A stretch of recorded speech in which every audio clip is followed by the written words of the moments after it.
Good morning and welcome to Artistacon's stream for the featured Artista list artist of the week. This week we are featuring Jacqueline Hines. I'm here with the founder of Artisticon, Chris Kasakis. I'm going to bring all four of us up in just a second. So good morning and here we go. Good morning. Hi, Jacqueline. Hello. Thanks for Hi. joining us. Yeah. Again, we were just transitioned over from Facebook Live, but we're going to get back into learning more about Jacqueline. So tell us a little bit about yourself. Let's see.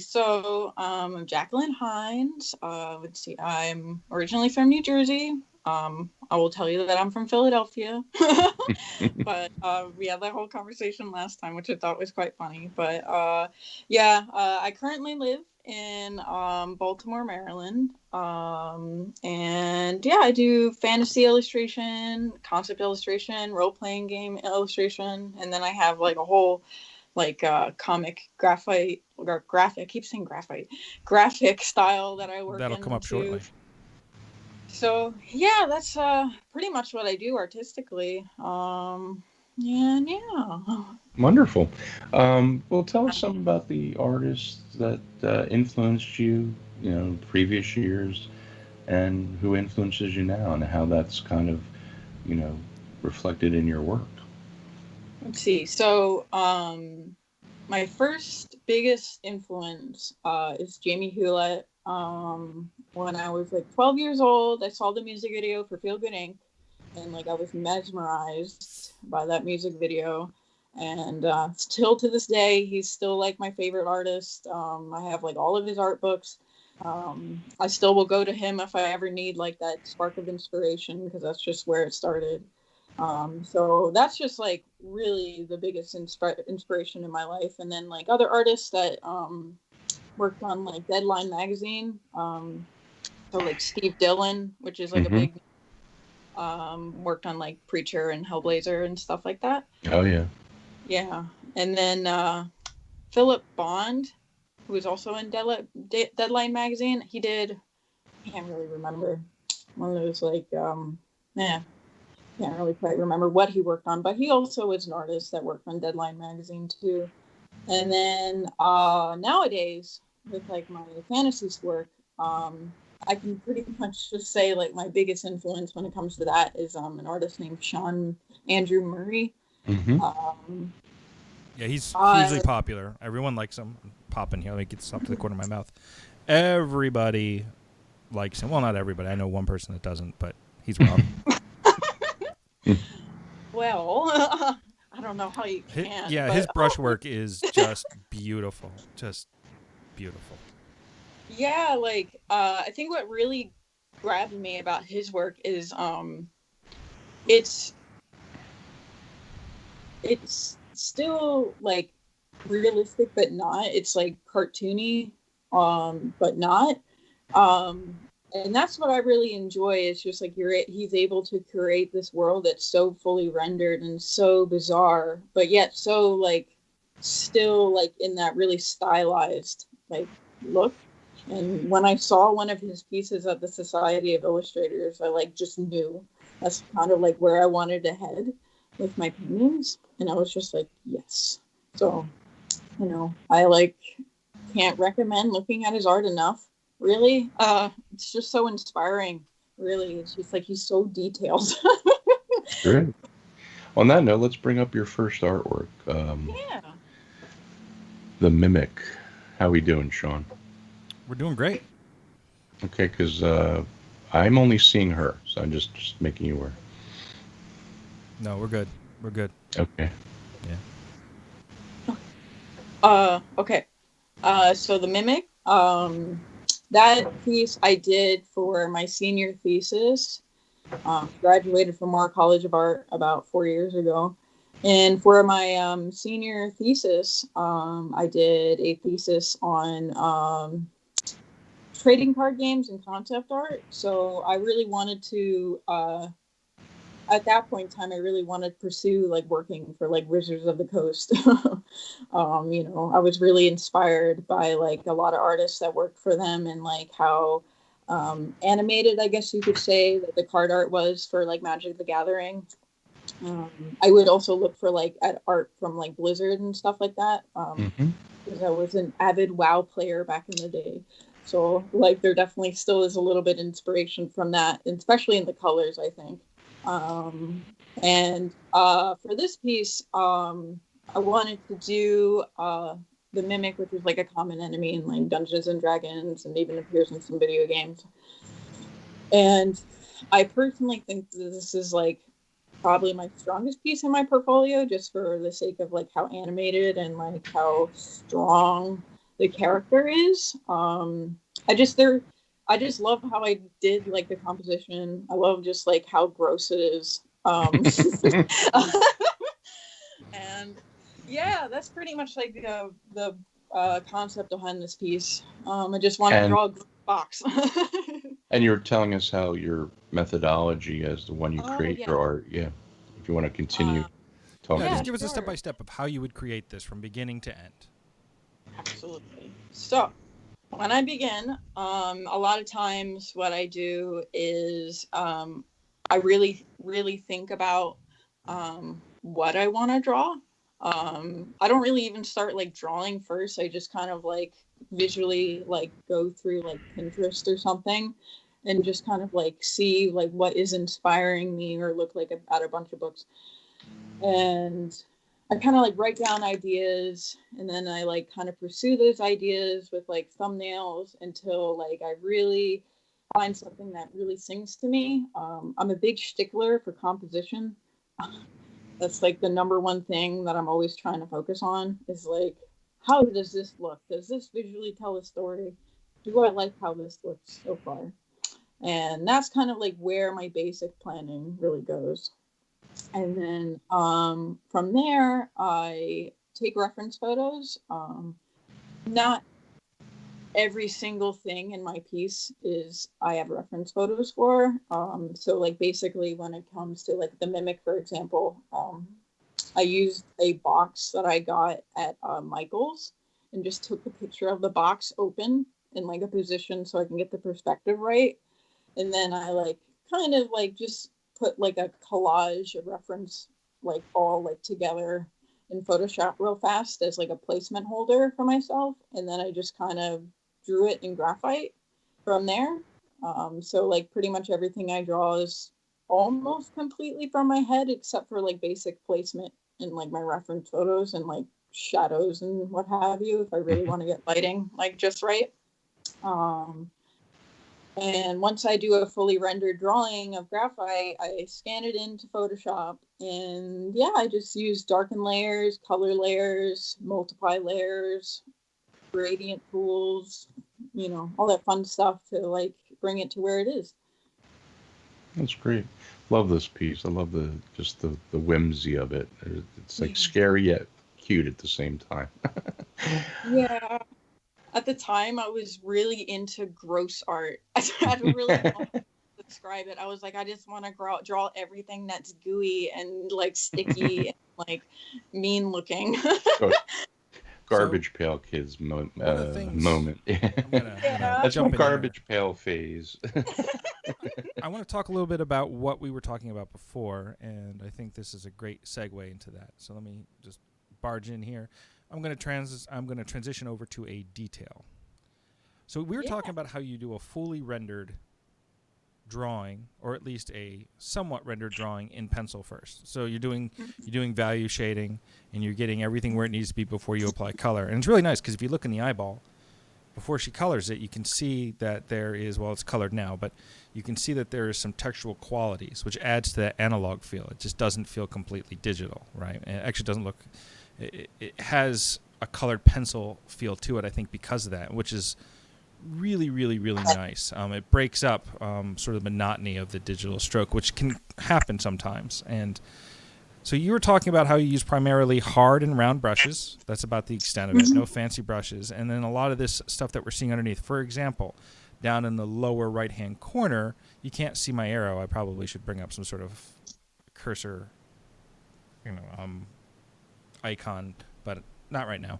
But you can see the texture of the pencil marks you've made, which make it look like it's rock. It adds a tactile quality that brings the viewer into it, and so it's not sterile. It's very analog, and I love it. And so, could you talk a little bit about your value process? How you would get here? You know, what type of pencils you use, what kind of paper you're using, that sort of thing.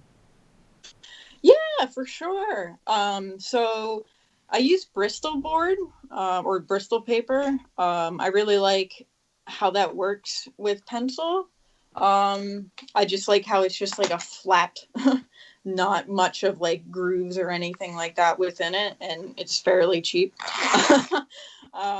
And I use all different kinds of pencils. Like, I go crazy when it comes to like all kinds of graphite pencils. Like, I have Faber-Castell, I have Derwent, I have Blick.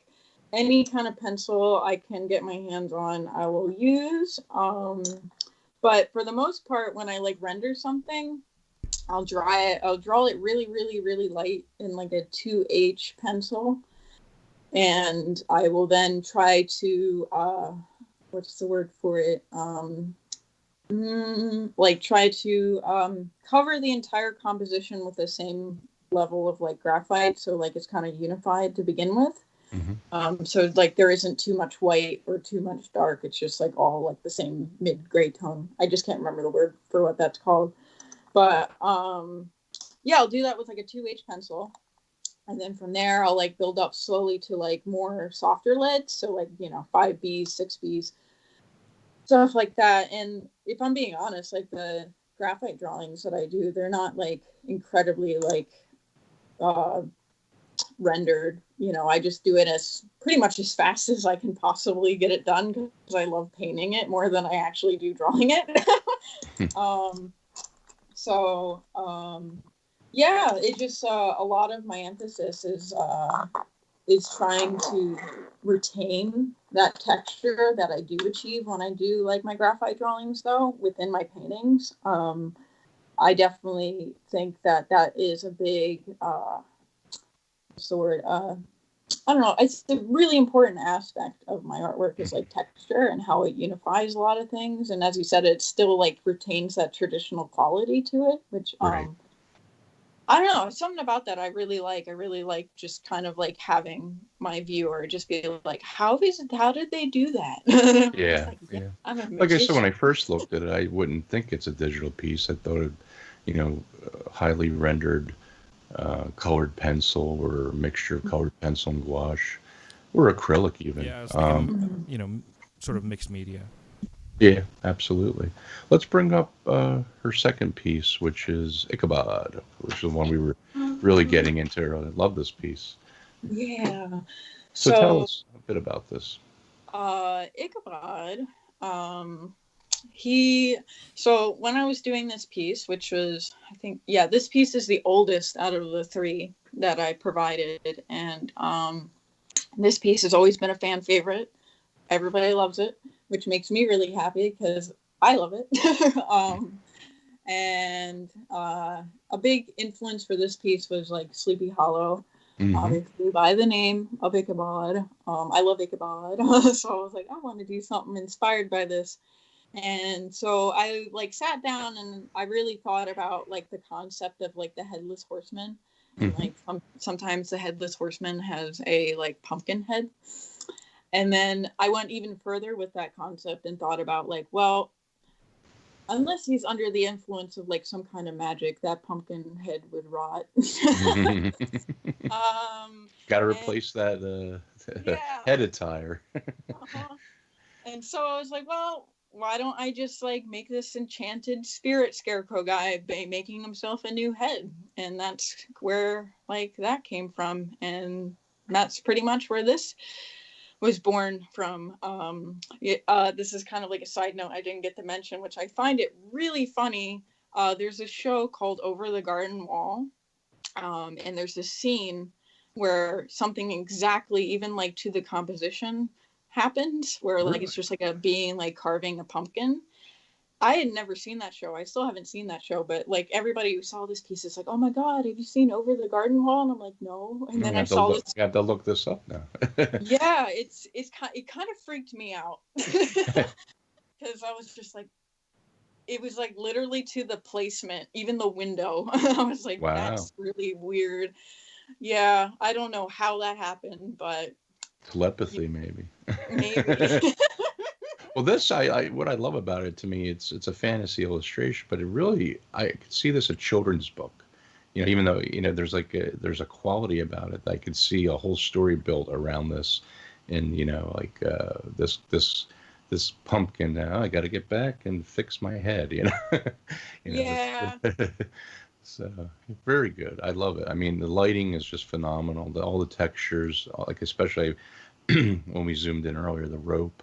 I just thought that all those little nuances.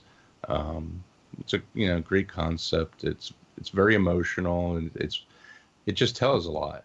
This little Yeah. simple image. Is like very intriguing, and I think the lighting really makes it pop. It just like you look at it and say, wow, this is intriguing. What's going on here?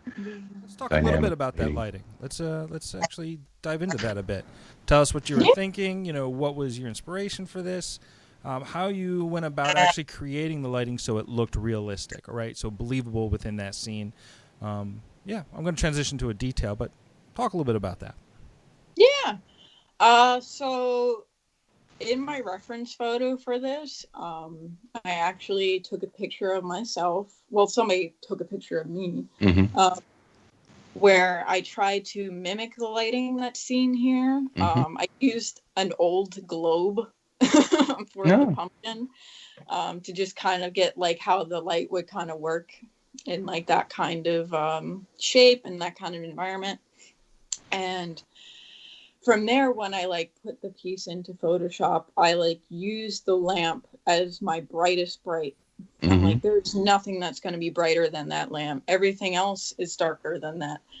And from there, I just slowly kind of worked around it and to just kind of create like this composition of Mm-hmm. just really like really focusing on the light. And I think that is why it comes through so well. It's because that was my main focus, is like that's my main character, is that lantern.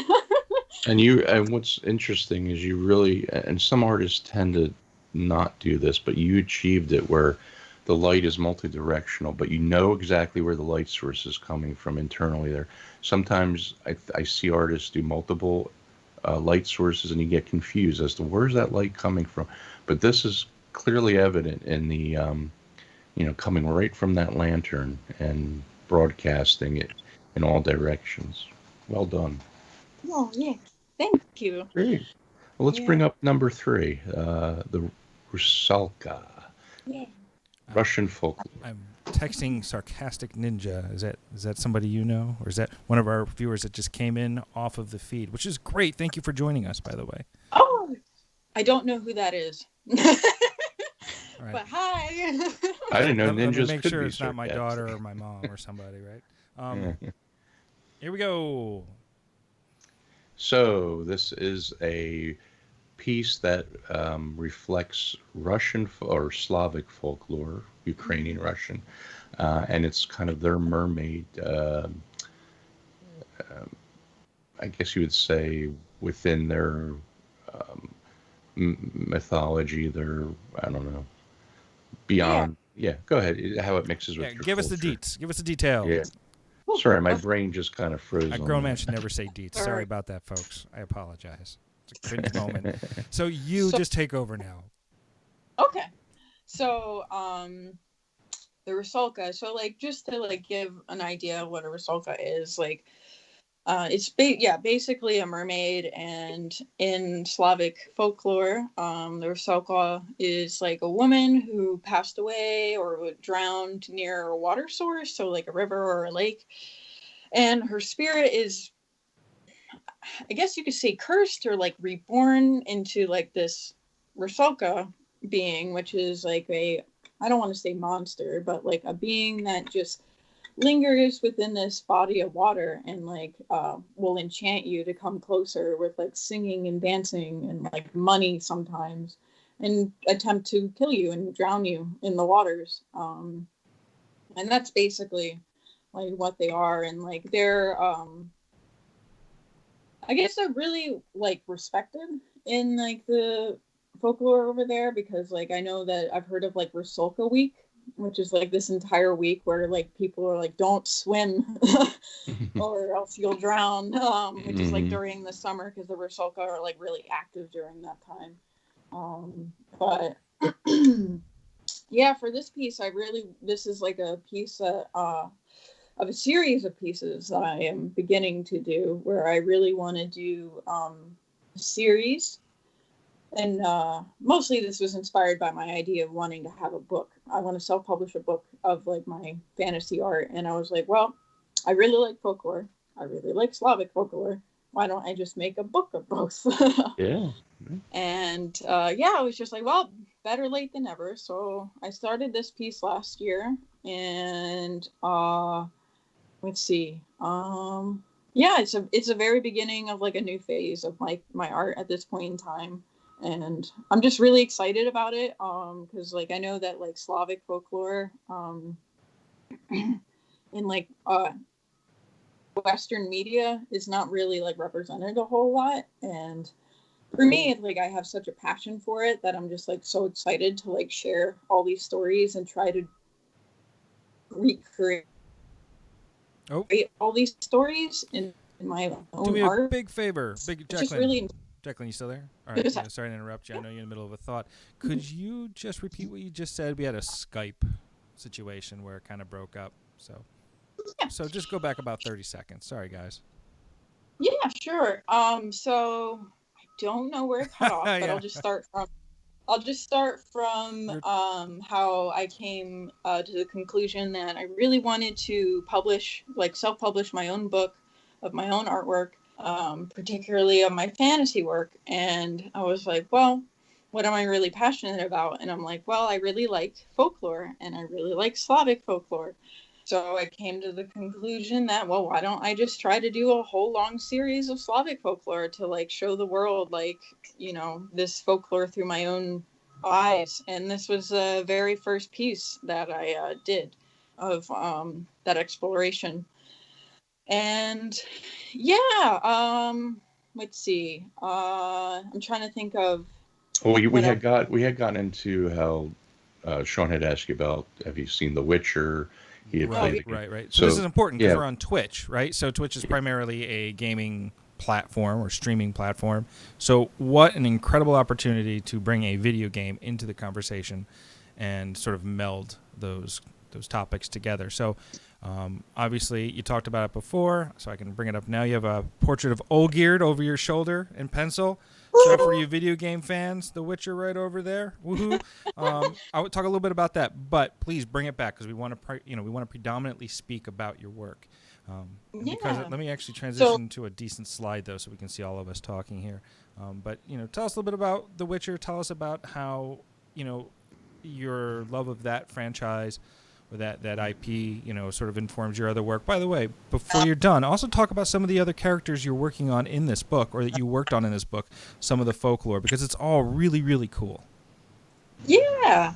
So I'll start with The Witcher. I absolutely love The Witcher. I think it's, I don't know, it's particularly with the video game, because I haven't read all the novels, but the novels so far are really good.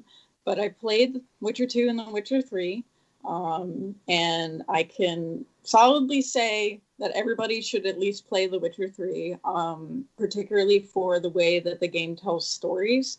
I love that way that game deals with a lot of emotion, and deals with really complex and very human experiences. And in addition to that, it really CD Projekt Red puts a lot of emphasis on Slavic culture, and there's even silly little references to very obscure little Slavic things. I don't know what they are, but I heard that they're in there. And I really think that that's really cool to have a game be so popular, and at the same time be so rich in this culture that it really shines through. And I think what CD Projekt Red has really succeeded in doing is that they have localized The Witcher a lot. So wherever you are and whatever language you speak, you'll be able to understand what's going on. Yeah, and like I really can't emphasize that enough. Even if you're just curious about particularly like even Slavic folklore, like there's so much of it represented within that game that like if you just find one character and then you just like research behind that character, you can go on a whole tangent of like all this like all these stories that like there are within this whole like mythology. And let's see. We were going to talk about that, and then my You work. said about he mentioned maybe mentioning some of the other characters that you might be working on for Oh, the book. Yeah. yeah. So right now, I am currently working on a piece that I probably will have done in the middle of June. I'm trying to keep it a bit of a secret, but I don't mind sharing what it is. Well, don't share So it's anything. Don't share anything that's going to give anything away or that you want to keep secret. That's important too. okay. Yeah. So you can see it. Like there is the graphite drawing I posted on my Instagram, which is I posted it in probably February. And I'm trying to think of like how I want to describe it, but so this is a Russian folklore. It's mostly Russian. It's not like, as far as I know, it's not really anywhere else. But this piece in particular, I really wanted to do because I think we have a lot of like this kind of archetype, this kind of character is represented a lot in like media that we consume, and I just like I kind of like want to bring light to this other character that is in this mythology. And a big example I always use is the Ice King from Adventure Time. It's kind of like that, and like that's about it because I just want to keep it a little bit. Okay. That's fine. I'm going to your Instagram. I'm pulling up this pencil sketch. I actually think that's a really cool tool to inform people of your process, how you begin. So I'm going to go track it down right now. So you just keep talking, guys. I'm going to find this. Well, actually, let's diverge a little. You told us about you spent a year doing walkathons, raising awareness for a specific charity or foundation. You want to explain that a little more and how that maybe got you back into your art or influenced you into rethinking things or changing avenues or whatever?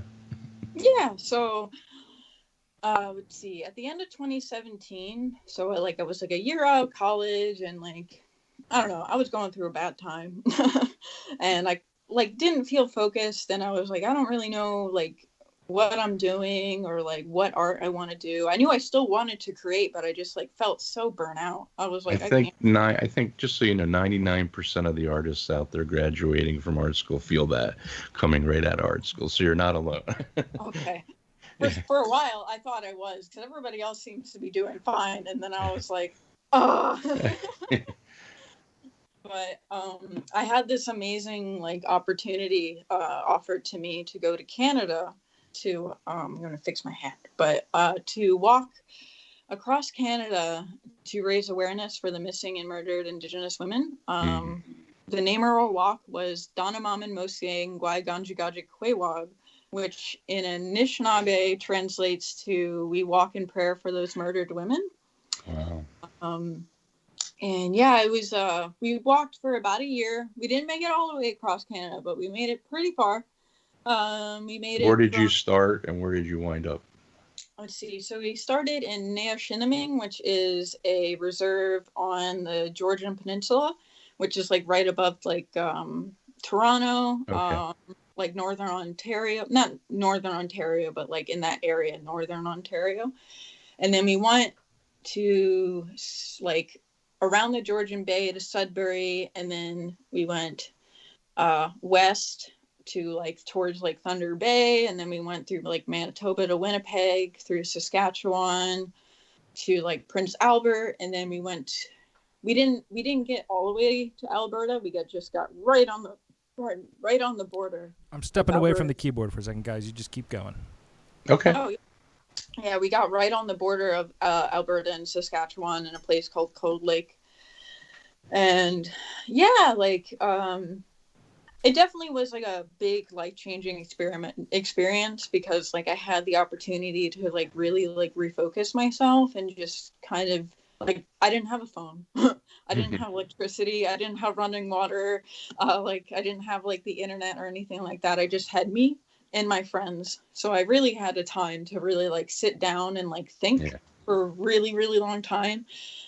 And I like came to realize, like, well, actually, there was like a story I wrote down that I wanted to share because like I think was like the most like biggest turning point on that walk is that I was shared this story about a beaver, and like a beaver is given a gift of being able to use its teeth to like cut down trees and like build dams, and like it's part of this environment, and without its teeth like it can't do these things. So like if a beaver like decides to not use its gift, the teeth will start to grow into its face. And like it will eventually die because it's not using its gift. And Interesting. to me, like I took that as like, well, I have this gift of creating, like, and when, like, I don't know, like when I don't create, I go crazy. Like if I don't draw or make something, like even cook, like I really actually, my brain just like feels extra anxious, and I'm like, I can't, I gotta do it. It's your And way of, it's your outlet. And it's also where you focus maybe your frustrations. I see that with myself. I mean, I always go to, whether it's art or reading or something creative. Yeah, like you said, even yeah, cooking. It's just an outlet to feel like you're not stagnating. And like I think that's what you're expressing with the beaver. I mean, if he's not using those teeth, it's just not gonna. Like you said, it's a gift, and we don't use our gifts. And it doesn't have to be for professional purposes. Just keep your mind, focused on creating whatever it may be. yeah, and that's like I think that's a really big emphasis of like a message I try to remind myself is that like social media is like really kind of intimidating, and it's always like you got to create all the time, and if you're not creating, like you're gonna get behind. And I'm just Yeah. like, no, it's okay. Like you really, all you have to do is like draw once a day and you're still Hmm. successful. Like Yes, social media can be a double-edged sword. I yeah, think it has a lot of positives, but it can also be, um, it's something that I think any type of technology can uh, be used in ways that either intimidate or hamper sometimes. Like you see, mm-hmm. if you get too overstimulated with things, I think we then get caught up in that aspect, and then we lose sight of the simpler moments. But we wouldn't be able to do this without social media or online technology. So there's Yeah, definitely positives to both. And I say to artists, like, don't worry about likes, don't worry about um, getting a huge following. I mean, the work will speak for itself. Just keep creating mm-hmm. work, and the more you create, the more you will improve. And if you don't fail, you're not going to learn anything. And it's not about also. I think there's a lot of celebritizing about art these days. And Yeah, is that what you want to be? Do you want to be a celebrity? Do you want to be an artist?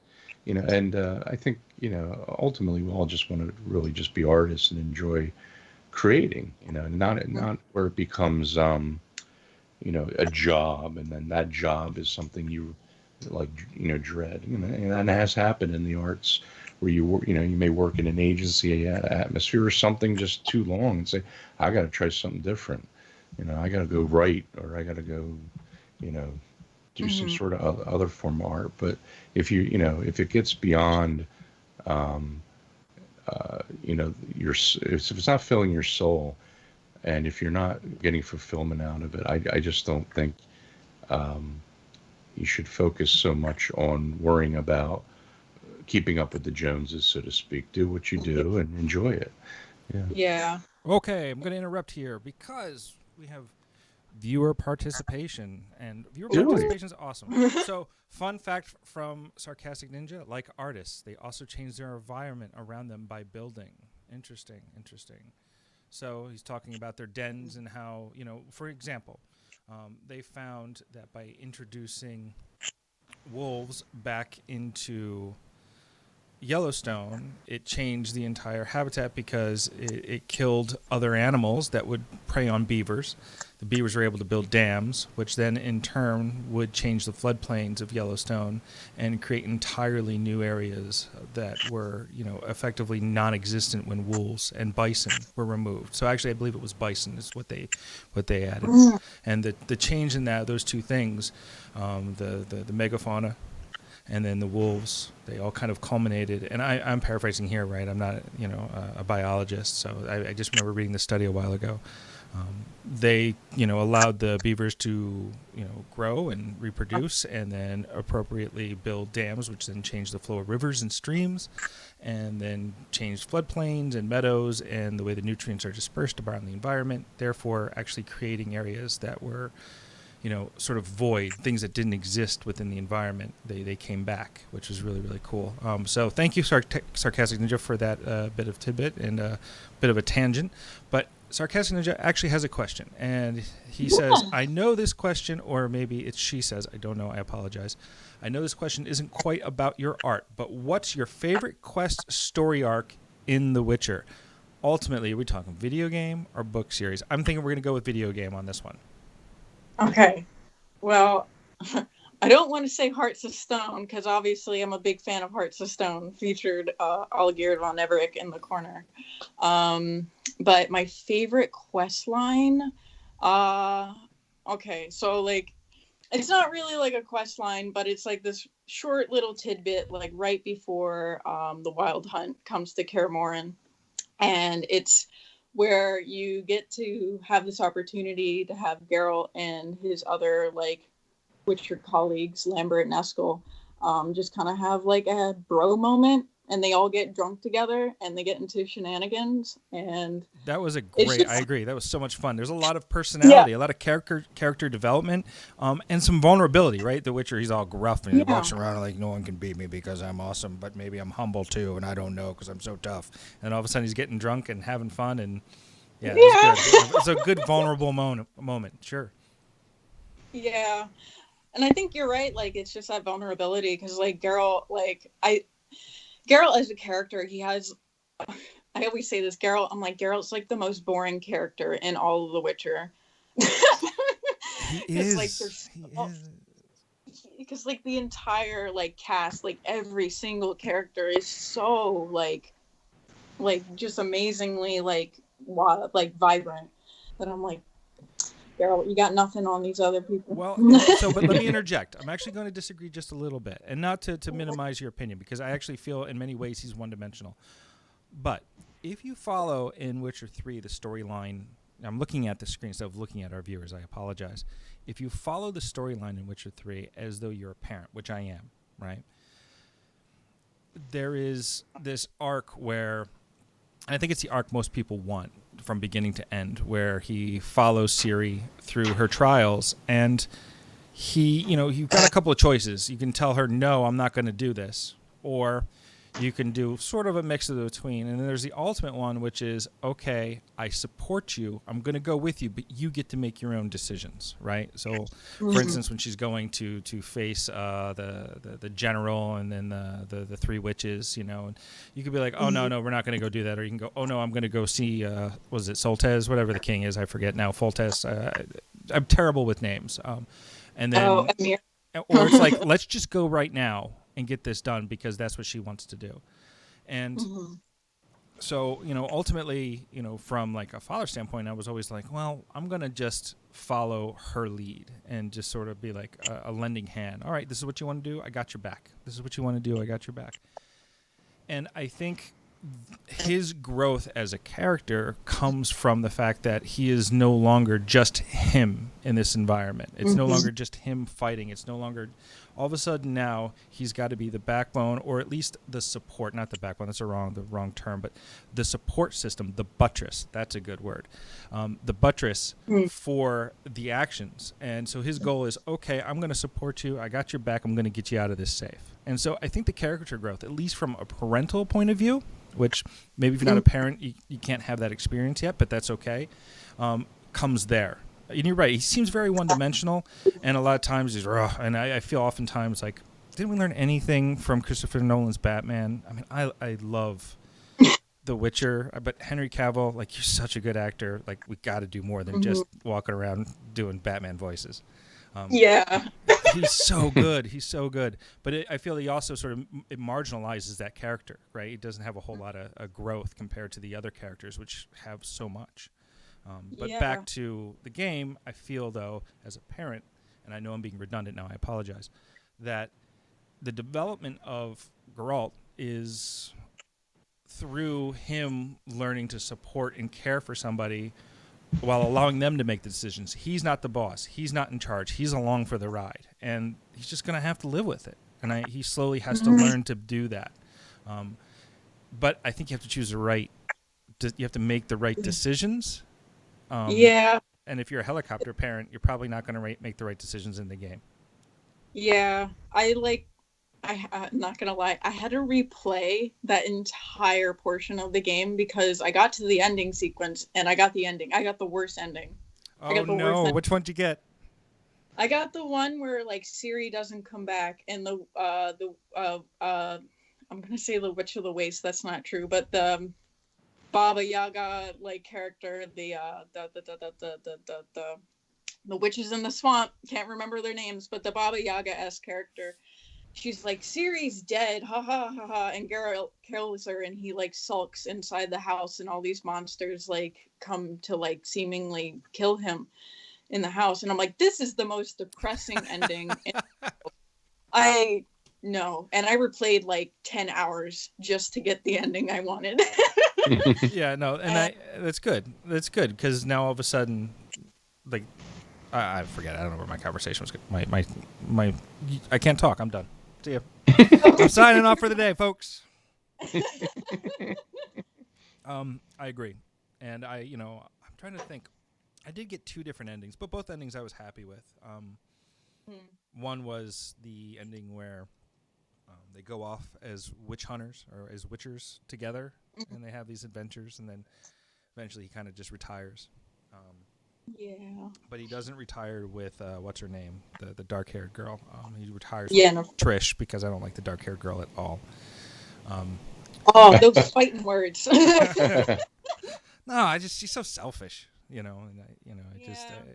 Trish is a little bit more of a humanist, and I sort of identify with that, serving for the greater good of the people around her.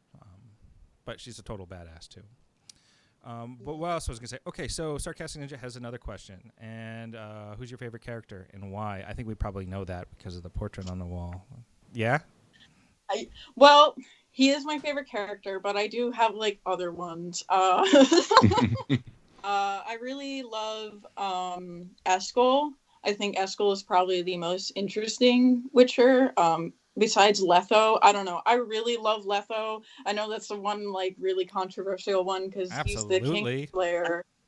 And I'm like, but okay, like he's a guy that literally his entire school was destroyed in Nilfgaard, and the king's like, okay, well, if you go and kill all these other kings so I can invade, I'll bring back your school.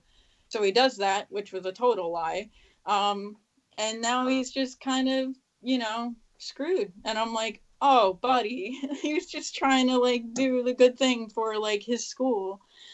And I don't know. I just think Letho's really like interesting and much more deep than just a giant meathead. I actually think that's a great point, and it's not one I even really considered. Yeah. No, you're dead on. You're right. I mean, I'm assuming you played The Witcher 2 and yeah, I played The Witcher 2. I said I killed him when they were doing the interview.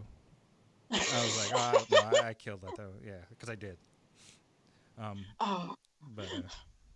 Yeah, that's what I really like about The Witcher is that it has like such like good conversation points with like people because everybody has like their own like opinions on like characters like The Witcher 2. It's like you're either like playing the Vernon story or you're playing the Yorvis story, and like there are people that have really polarizing opinions on those characters. I like Yorvis. And then even like Letho, like the Kingslayer, the guy that pretty much caused the whole entire second game to happen.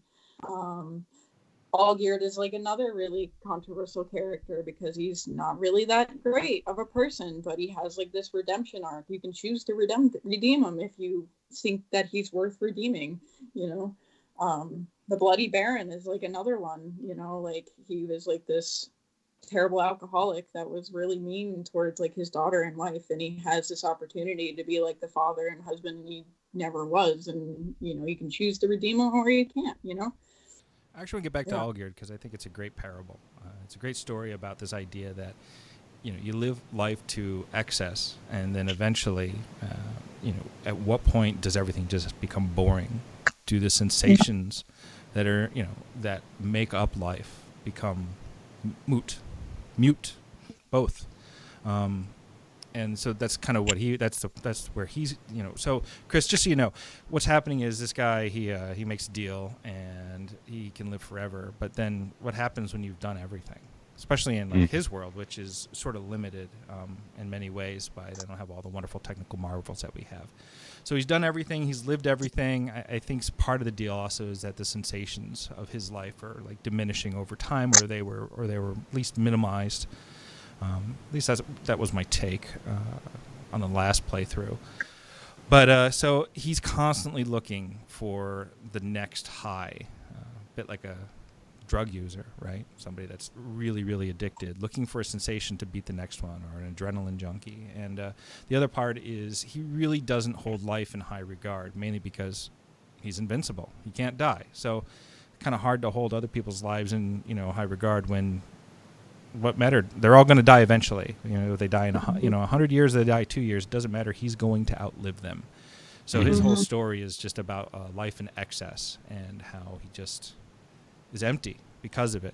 The sensations of the world around him no longer matter. And so kind of the Methuselah story. Yep.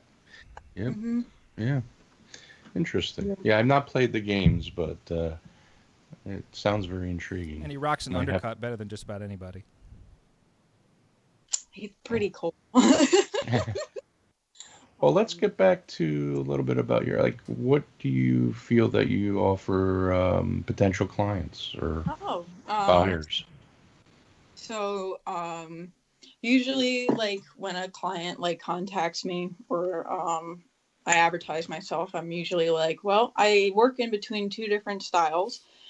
I have, like, the very, like, fantasy work that I do, which is compatible like with D&D, tabletop games, trading card games, even like book illustration, stuff like that. And then I have like the more graphic style, which is like much more cartoony or much more comic booky and has like a faster turnaround.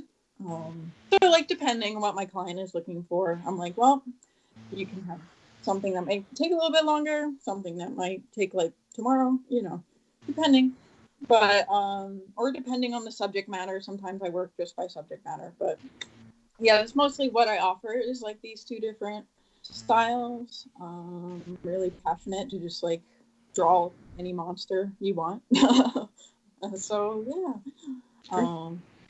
And someone that might be thinking of art school or coming out of art school, like now that you're about 5 years out, 4 years out, any words of wisdom to impart to a fledgling artist or someone like yourself who's getting to, you know, establish themselves, or someone that I think we spoke about this earlier, how your art school experience was beneficial, but there's all these opportunities now online, and you know, art school is not the only path.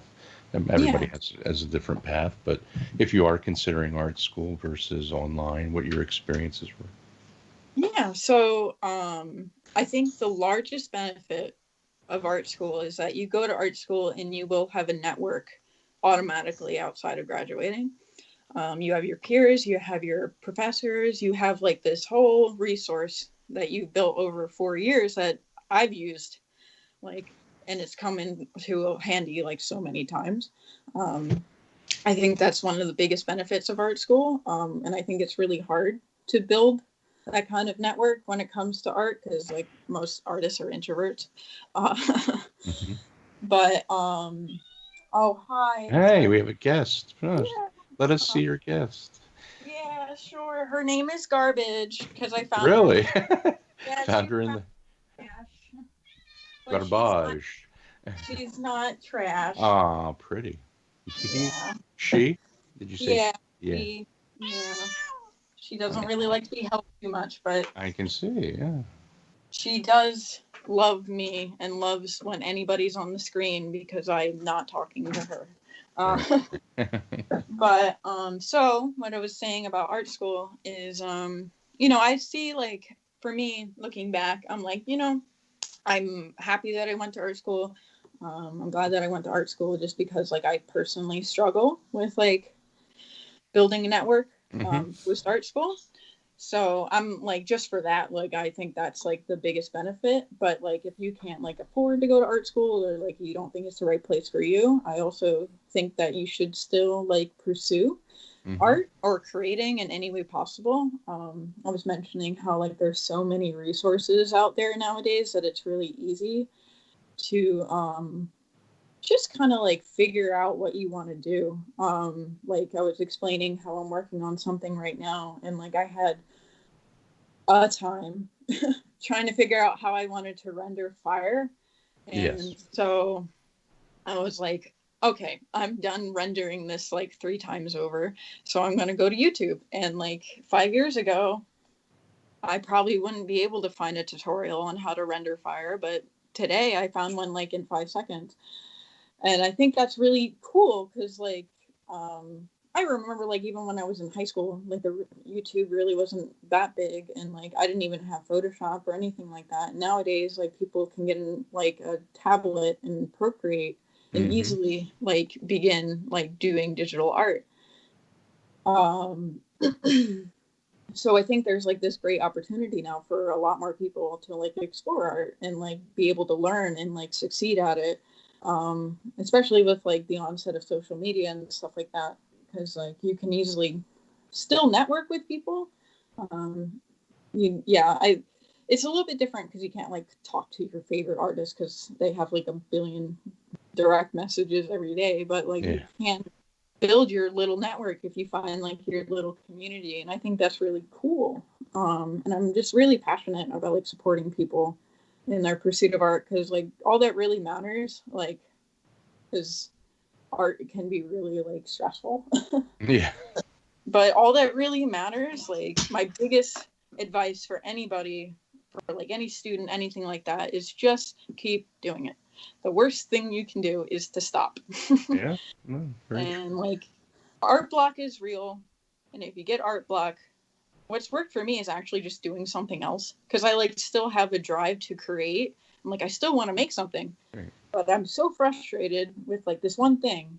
What should I do? And I like go write something, or I go cook something, or I like just make something different just to Yeah. like kind of fulfill that like need. Have I you think read? nine, Oh, go nine, ahead, nine Chris. out of 10 artists I speak to have had that. They have a block, they move on to something else, or they step back from a project, go on to something else. Mm-hmm. Sometimes you have to switch gears. Sometimes you Mm-hmm. become a little too razor focused or too wanting of something that it actually does impede you. So it's just part of the process. Have you read Mm-hmm. The War of Art by Pressfield? Oh, no. All right. Well, it's free usually. You can find a PDF around, and I know that frequently Pressfield makes it free. You can probably just go right to his website, Stephen Pressfield, Stephen Pressfield, The War of Art.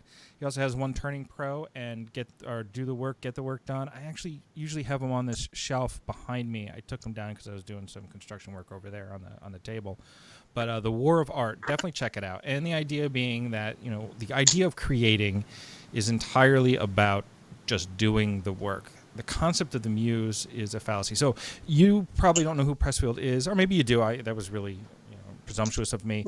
No. He wrote The Legend of Bagger Vance, and he actually had a career as a failed scriptwriter for a long time. He wrote that dismal 1980s King Kong movie, and he was so excited, and he talks about it in his book.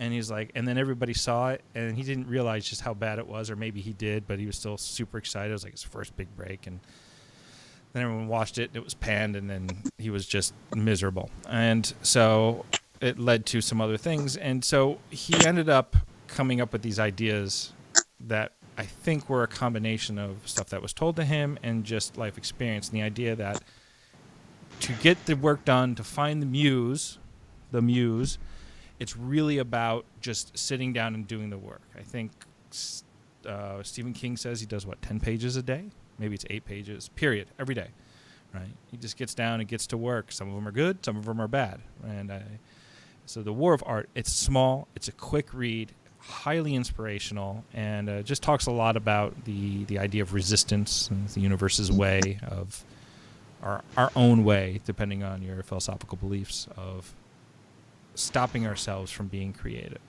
And it's kind of along the line of what you're saying. You just get down and get to work, and then it just kind of gets done. And look, I can find a million things to do, even though I want to draw. So this is in many ways the pot calling the kettle black. Theoretically, I know it. Sometimes it's a little harder to put it into practical application. Yeah. It is difficult, sometimes to really sit down and all right, I'm going to work on this today. It can be a slog. I'm not going to say that every day is my best day. It should be. You should be uncomfortable. I've kind of gotten used to, if I'm frustrated, I'm probably learning. And I think one of the biggest reliefs for me is that I got really used to and okay with the idea of drawing bad.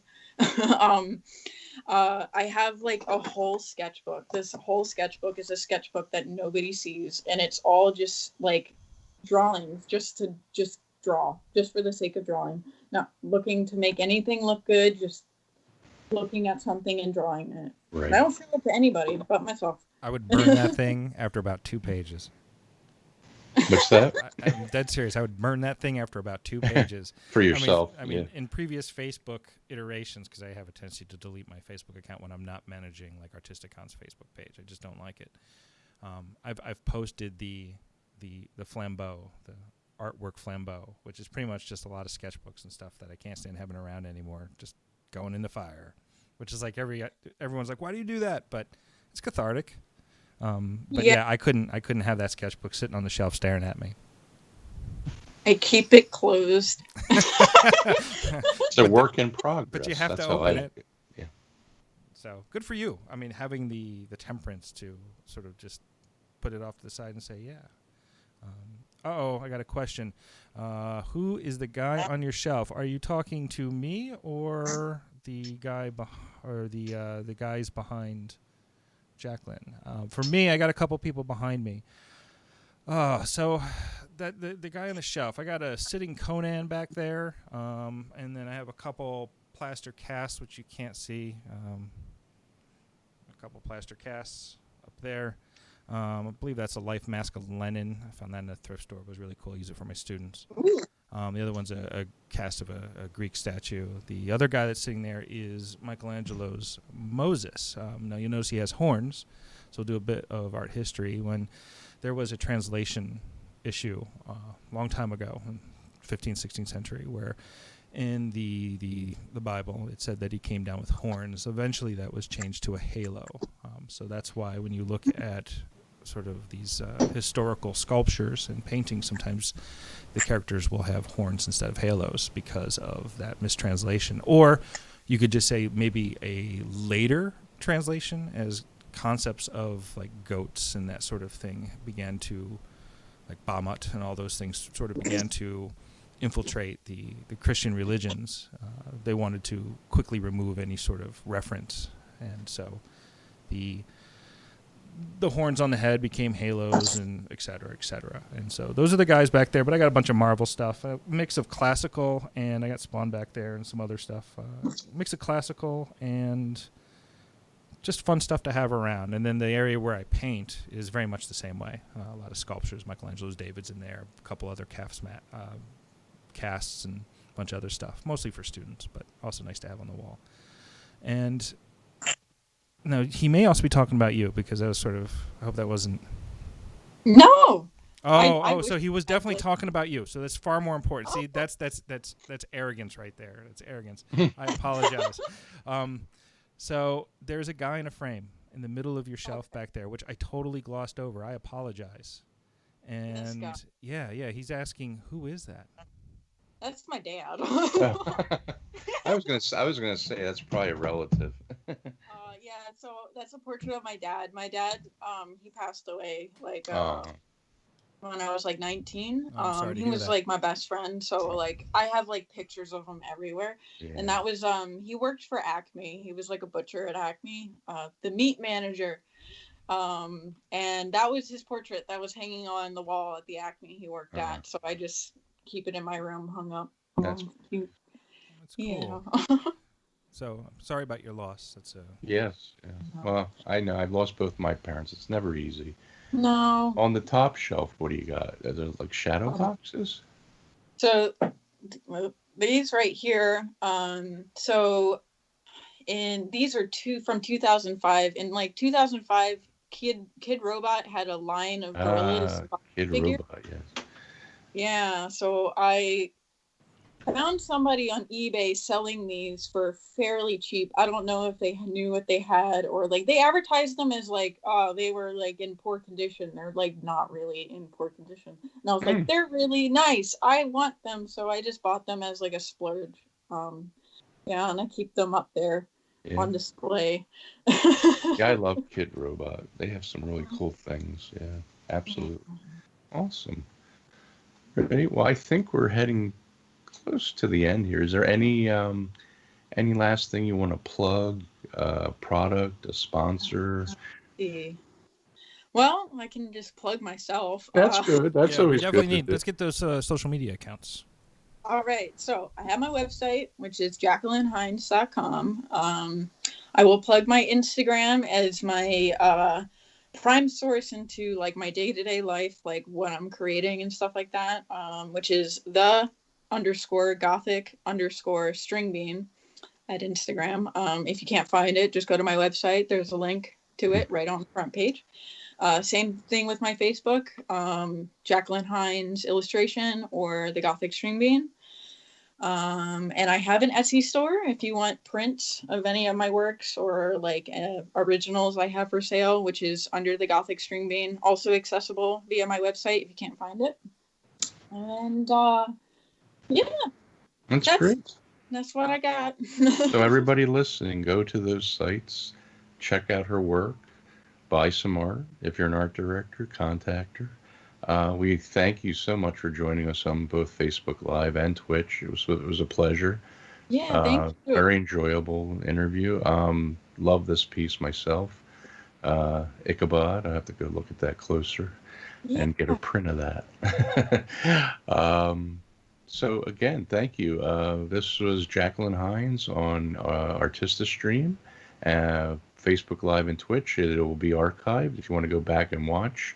If there's any parts that you missed, and thanks to Sean for organizing all the tech as usual, our chaos coordinator, manager, and we wish you all the best. And we'd love to have you back. I have a feeling we're going to be social distancing in some form for quite a while, and we've been talking about maybe having some art sessions online, group artists working, sketching together, things of that, or some contests. We'll see, and then we also have some other guest speakers. We're actually going to be bringing on a psychologist friend of mine, a psychotherapist who used to be an artist, and talking about how anxiety and somewhat, sometimes depression plays into our lives and how to overcome these with coping techniques, especially in the time that we're living where, we're all on a high anxiety level, even more so. Yeah. So we thank you again, and